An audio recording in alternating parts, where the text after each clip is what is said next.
जिसके घर पे मीटर की रीडिंग 600 से कम है उसको बिजली का बिल 0 आएगा। मेरा बिजली ਦਾ ਬਿੱਲ ਪਹਿਲਾਂ 1 ਸਾਲ ਪਹਿਲਾਂ ਆਵਾ ਤਾਂ ਤੇ ਹੁਣ ਵੀ 1 ਸਾਲ ਹੋ ਗਿਆ ਵੀ ਵਾ ਆਂਦਾ ਨਹੀਂ ਹੈਗਾ ਜਦ ਆਹ ਭਗਵੰਤ ਮਾਨ ਦੀ ਸਰਕਾਰ ਬਣੀ ਆ ਜੀ।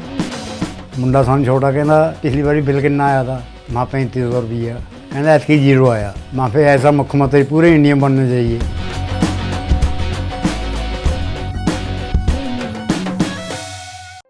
दिल्ली विधानसभा चुनावों के बीच हिमाचल प्रदेश के आर्थिक हालातों को लेकर फिर से सियासत गर्मा गई है। विपक्ष और सरकार के बीच वित्तीय स्थिति पर आरोप प्रत्यारोप की राजनीति तेज हो गई है। सुक्खू सरकार द्वारा 2 साल में लिए गए कर्जे को लेकर भाजपा लगातार हमलावर है। हिमाचल में कर्ज का बोझ बढ़कर 1 लाख करोड़ को पार कर गया है। विपक्ष ने आरोप लगाया है कि सरकार फिजूल खर्ची और अपनी चुनावी गारंटियों का पूरा करने के लिए कर्ज पर कर्ज ले रही है। सीपीएस और ओएसडी की तनख्वाह में सरकार करोड़ों रुपए खर्च कर रही है और आम लोगों के लिए सरकार के पास पैसा नहीं है। वहीं बिजली पर सब्सिडी छोड़ने की अपील पर भी भाजपा ने सरकार को घेरा। पार हो जाएगी जी, तो तक टच हो सकती है जी। तो इस तरह से मैं कह सकता हूं कि बहुत सारी चीजों को लेकर के जो फैक्ट्स हैं, जो सच्चाई है, उनको बताया नहीं जाता है, छुपाया जाता है। मुख्यमंत्री का एक भाषण कि पूर्व की सरकार ने ऋण लिया है, पूर्व की सरकार ने ऋण लिया है जी। अगर हमने ऋण लिया है तो विकास कार्य भी हुए। कोविड जैसा संकट हिमाचल प्रदेश में रहा और वो 1 महीने के लिए नहीं, 2 महीने के लिए नहीं, 2 साल के लिए रहा। पूरे विश्व की इकोनॉमी तबाह हुई, पूरे हिमाचल की इकोनॉमी तबाह हुई, लेकिन उसके बावजूद समय पर सैलरी, समय पर पेंशन, समय में कर्मचारियों के जो एरियर्स, उनके जो मेडिकल रिम्बर्समेंट के बिल, वो सारी चीजें अदा होती। हिमाचल प्रदेश की वर्तमान सरकार, कांग्रेस पार्टी की सरकार, जो श्री सुखविंदर सिंह सुक्खू जी के नेतृत्व में चल रही है, निरंतर हिमाचल प्रदेश को गहरे संकट में डालती जा रही है। जहां आर्थिक संकट के नाते हिमाचल प्रदेश के समस्त विकास कार्यों को वर्तमान सरकार ने बंद कर दिया है, वहीं 1500 से ज़्यादा school, college, primary health centre, कुछ ऑफिसेस इत्यादि बंद करके हिमाचल प्रदेश की जनता के अधिकारों पर कुठाराघात किया है।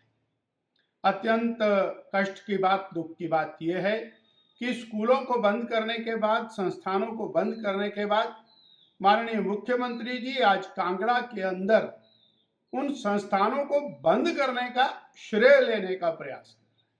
वो संस्थान जहां पर अध्यापक बच्चों को पढ़ा रहे थे, जहां चिकित्सक रोगियों का इलाज कर रहे थे, जहां ऑफिसर्स इलाके में विकास कार्यों को अंजाम दे रहे थे, उनको बंद करके और आप जस्टिफाई करने का जो प्रयास कर रहे हैं, यह सर्वथा निंदनीय है।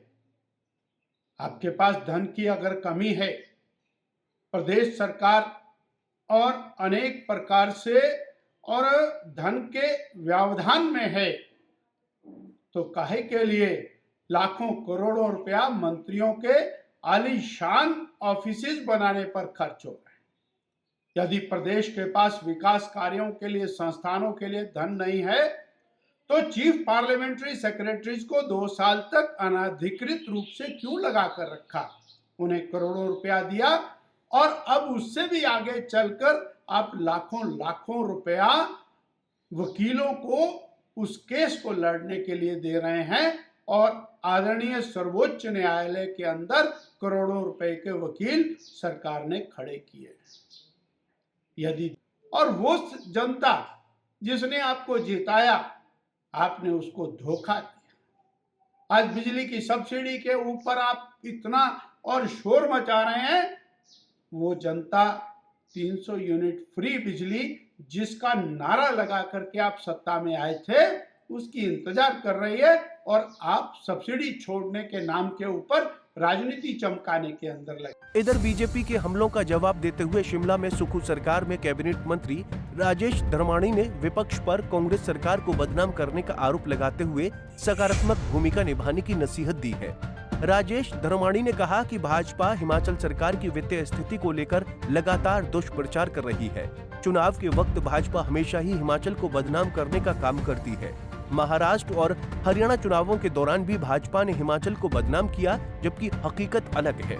पूर्व भाजपा सरकार हिमाचल पर 75,000 करोड़ रुपए कर्ज छोड़कर गई थी। इसके अलावा लगभग 10,000 करोड़ कर्मचारियों की देनदारियां थीं। कर्ज का ब्याज चुकाने के लिए सरकार को कर्ज लेना पड़ रहा है। धर्माणी ने आगे कहा कि भाजपा सरकार ने अपने अंतिम साल में जो मुफ्त की बिजली पानी की रेवड़ियां बांटी, उससे प्रदेश की वित्तीय स्थिति बिगड़ी है।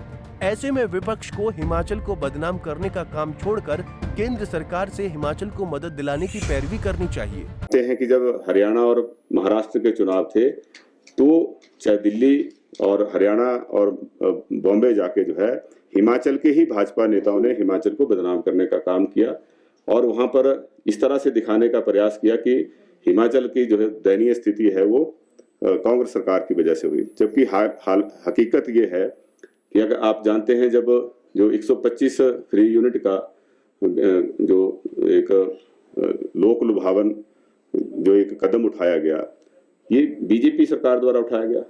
अगर लोगों के हित में सही मायने में ये जो थे संवेदनशील होते तो अपनी सरकार के एक मिड सेशन के बीच में, मिड टर्म के बीच में या शुरुआत जब इनके कार्यकाल की थी उस समय लेते। लेकिन जब चुनावों को महज 2 महीने रह गए तब जो है इस फैसले को लिया गया बिजली पानी के बिल माफ करने के लिए। वो सिर्फ राजनीति थी और हिमाचल के लोग भी इस बात को जानते हैं, इसलिए उन्होंने इनके उस स्टंटबाजी में उन्होंने इसका कोई नहीं किया, साथ नहीं दिया। और लेकिन ये जो इस तरह की जो रेवड़ियां बांटने का काम है, रेवड़ियां बांटने का काम भाजपा सरकार ने जाते जाते किया और मीडिया के माध्यम से बाहर जाके, प्रदेश से बाहर जाके ये दिखाने का काम करते हैं कि कांग्रेस पार्टी जो है इस तरह की मुफ्त की रेवड़ियां बांट रही है। कांग्रेस पार्टी ने जो भी वायदे किए थे वो किए थे लोगों को हित में। अगर हमने सुखाश्रय योजना लागू की तो उन बच्चों के लिए की जिनकी लिए सरकार की तरफ से कोई कवर नहीं था, जो बच्चे अनाथ थे, उनको जो है लगभग 6,000 बच्चे उससे लाभान्वित हुए।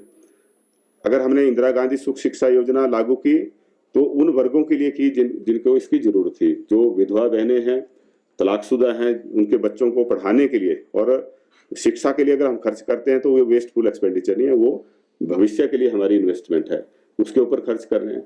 तो हमारी सरकार ने जो है कोई मुफ्त की रेवड़ियां नहीं बांटी है। जैसा मैंने पहले कहा कि अगर हमने प्राकृतिक मक्की का समर्थन मूल्य बढ़ाया तो उसको हमने प्रोसेसिंग करके फिर उपभोक्ताओं तक भी पहुंचाया, तो वो उसको एक अच्छा बिजनेस मॉडल बना के जो है वो किया। हमने अगर पशुपालकों को दूध का समर्थन मूल्य दिया है तो मिल्क सेस जो है वो शराब के ऊपर लगाया है, ताकि लोग जो है वो नशाखोरी कम करें और जो पैसा अगर वो फिर भी करते हैं तो उस पैसे को हम दूध के ऊपर लगाएं। तो शराब के बदले हम दूध पीने के लिए उसको बढ़ावा देने के लिए जो है योजना लेके आए हैं, तो ये गलत थोड़ी है। और जहां तक आंकड़ों की बात है, उस आंकड़ों के तहत भी अगर आप उनको देखेंगे तो हमने हमारी सरकार के समय दिसंबर 2022 से लेकर दिसंबर 2024 तक 2 सालों में 30,080 करोड़ रुपए का कर्जा लिया गया। लेकिन इस कर्जे में से लगभग 9,337 करोड़ रुपए ये था दिसंबर 2022 से लेकर 31 मार्च 2023 तक। ये तो भारतीय जनता पार्टी का ही बजट ऑब्लिगेशन थी जिनको पूरा करने के लिए हमने लोन लिया।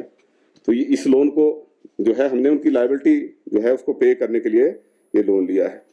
और इस 30,080 करोड़ में से भी कुल जो लोन हमने वापस किया उसमें प्रिंसिपल अमाउंट है 7,264 करोड़ रुपए और जो टोटल इंटरेस्ट इस पे हमने पे किया है लोन पे यह है 11,590 करोड़ रुपए। ये कुल जो है 18,854 करोड़ रुपए। तो जितना हमने लोन लिया उसका 63% से ज्यादा पैसा जो है हमने जो पुराना लोन था उसकी किस्त वापस करने के लिए और जो उसके ऊपर ब्याज था उसको वापस करने के लिए ऊपर खर्च किया है जी। 9,337 करोड़ रुपए का जो आंकड़ा दिया ये वो लोन है जो हमने, हमारी सरकार बन गई, लेकिन जो वित्तीय वर्ष था वो जो बजट भारतीय जनता पार्टी की सरकार ने अंतिम वर्ष में प्रस्तुत किया था उस बजट के ऑब्लिगेशंस को फुलफिल करने के लिए लोन लिया गया। तो ये उन्हीं की बजट के ऑब्लिगेशन को फुलफिल किया गया है। तो ये कहना कि हमने लोन लिया तो ये लोन को सरकार कांग्रेस सरकार ने रेवड़ियां बांटने के लिए नहीं लिया है, उनकी जो लायबिलिटीज थी उनको क्लियर करने के लिए लिया है। हम भारतीय जनता पार्टी के जो नेता हैं उनसे आग्रह करेंगे कि भाई आप अगर हिमाचल की मदद नहीं कर सकते हैं, हिमाचल के हितों की पैरवी दिल्ली में नहीं कर सकते हैं, तो कम से कम हिमाचल को बदनाम करने का जो आपने अभियान छेड़ा है इसको बंद करें और लोगों का सहयोग देने की कोशिश करें और सरकार के साथ खड़े हो। हमने बार बार कहा है, मुख्यमंत्री जी ने भी हाउस में भी कहा था कि दिल्ली अगर आप जाने के लिए तैयार होते हैं तो हम आपको साथ ले जाएंगे, लेकिन वो तो साथ देना तो बड़े दूर की बात है, लेकिन उल्टा जो है ये दुष्प्रचार का जो अभियान चलाया है जो निंदनीय है, इस पे इनको परहेज करना चाहिए, ऐसा मैं जरूर आपके माध्यम से उनसे कहना चाहूंगा। पंजाब केसरी टीवी के लिए शिमला से योगराज शर्मा की रिपोर्ट।